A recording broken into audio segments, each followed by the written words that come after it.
Good morning, class. Today I'm going to read chapters 46 and 47 of Crash. April 20th. I hardly ate breakfast. I didn't pay attention in class.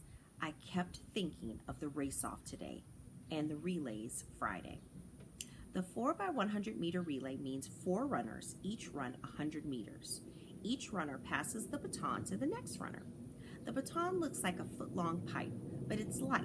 It's made of aluminum. Since I'm the fastest, I'll probably run the anchor leg. The anchor gets the baton last. The anchor crosses the finish line. The anchor is your chance to win. The anchor gets the glory. All day long, I pictured Friday's race. Hubert leads off. He hands the baton to Knowles halfway through the first turn. Knowles tears down the backstretch, hands to Caruso. I crouch. I look past my back shoulder. They're all coming. 8 sprinters sprinting. I pick out Caruso. He's leaning into the final turn. He's 15 meters from me. 10 meters. I take off. I drag my left hand behind me. Palm open. Fingers spread. Hit it, now. I feel the baton smack into my left hand. I curl my fingers around it. I switch it to my right hand, and I take off down the chalk-striped, brick-colored lane. I'm dead last, 10 meters behind everybody. It's hopeless. By the time I hit the straightaway, I'm passing the next to last runner, then the next, and the next. 40,000 people leap to their feet. 80,000 eyes slide from the leader to the kid who's coming out of nowhere. Who is he? They ask. And the answer comes. It's Coogan, Crash Coogan of Springfield. I pass another, and now there are only 3 ahead of me, but there's not enough time. He can't do it, they scream. And now there are 2 ahead of me, and the red ribbon across the finish line seems close enough to be a blindfold. And there's hanging from the rail and stomping on the scoreboard. And there's only 1 ahead of me now, and the human hurricane is chasing me around the track, blowing at my back. And I'm on the leader's shoulder, and for an instant, the world freezes because we're dead even. Seeing us sideways, we look like one. And I remember the coach saying in a close race, the one who leans will win. So now, with one last gasp, I throw my arms back and my chest forward, and the red ribbon breaks like a butterfly across my shirt. I slow down. I stop. I stand on the brick-colored track. I heave the baton into the air high as the pennants wave over the stadium, and the hurricane finally catches me, and I close my eyes and let it wash over me. Coogan! I keep rerunning the dream all day until the coach's whistle blew, and he called, "Race off!" And there I was, heading across the field to the starting line. The others trotted. I walked. I wasn't in a hurry. The stands were empty. A school bus moved in the distance beyond the football goalpost. Under the crossbar and between the uprights, like in a framed picture, stood 3 people. For once, Webb's parents didn't look so old, not compared to the man standing between him. He was shorter than them and real skinny, like the prairie winds were eroding him away. But he was standing straight and by himself. No cane, no walker, just 2 legs. 93 years old. Maybe it was the Missouri River mud. The thought came to me.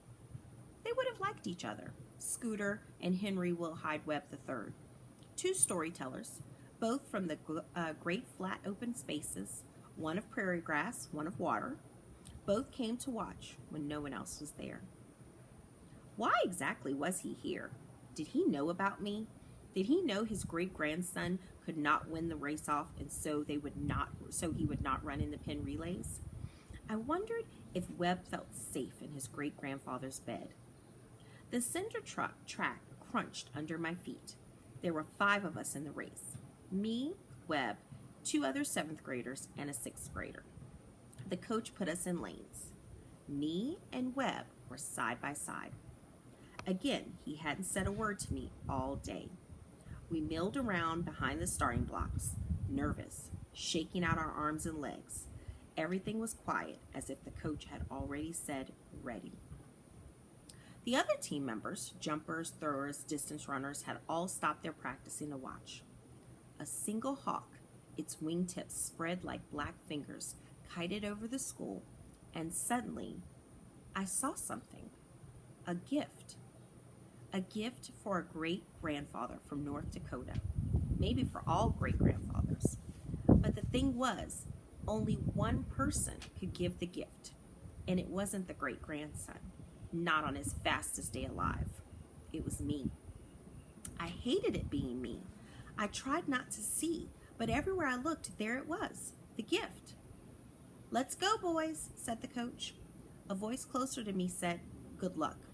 It was Webb, sticking out his dorky hand, smiling that old dorky smile of his. No button.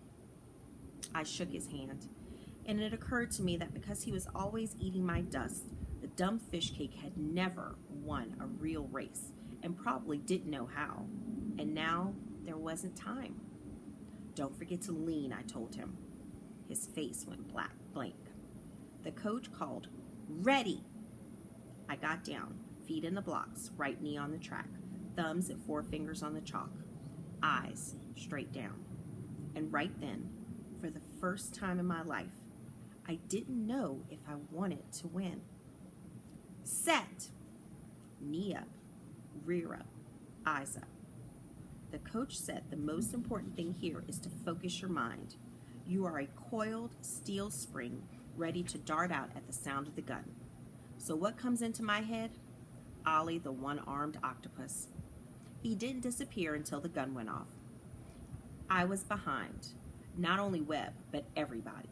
No problem. Within 10 strides, I picked up 3 of them. That left Webb. He was farther ahead of me than usual, but that was because of my rotten start. At the halfway mark, where I usually passed him, he was still ahead, and I didn't know if I wanted to win. I gasped it. The gap closed. I could hear him puffing like a second set of footsteps. Cinder flecks from his feet pecked at my shins. I was still behind. The finish line was closing. I kicked in the afterburners. 10 meters from the white string, we were shoulder to shoulder, breath to breath, grandson to great-grandson. And it felt new. It felt good. Not being behind, not being ahead, but being even. And just like that, a half breath from the white string, I knew. There was no time to turn to him. I just barked it out. "Lean!" He leaned. He threw his chest out. He broke the string. He won. Chapter 47, April 25th. I feel strange. I've been feeling this way since Wednesday, since I lost the race off. Lost. If I say the word aloud, it makes me shiver. At first, it was a strange, bad feeling. The instant Webb broke the string, I regretted what I had done. As we slowed down, he turned to me. He was confused. I knew what he was going to say. "Did you let me win?" But then the team was mobbing him, and I jogged off the track. The 3 people stood under the crossbar, smiling their faces off. Thursday, I didn't go to practice. On the walk home, I looked once back at the track. The 4 relay runners were practicing baton handoffs. I felt sick. No practice on Friday. The coach took the 4 relay runners to Franklin Field in his car. The race was scheduled at 2:20 p.m. At 2:20 p.m., I was sitting in math class. I tried to picture the race at Franklin Field, but funny thing, it kept being shoved aside by another picture. This one showed Henry Wilhide Webb III standing, pumping his arms, shouting, and cheering. This morning, the announcement came on the PA. The Springfield team had come in second on the Penn relays, our best finish ever. The principal gave the names of the 3 8th graders, and he said, and the anchor leg was run by Penn Webb, who brought the team from last place to second. I could hear cheers from his homeroom down the hall. Inside, I cheered too. All right, that's it for today. I will come back tomorrow and read the last 2 chapters of the book.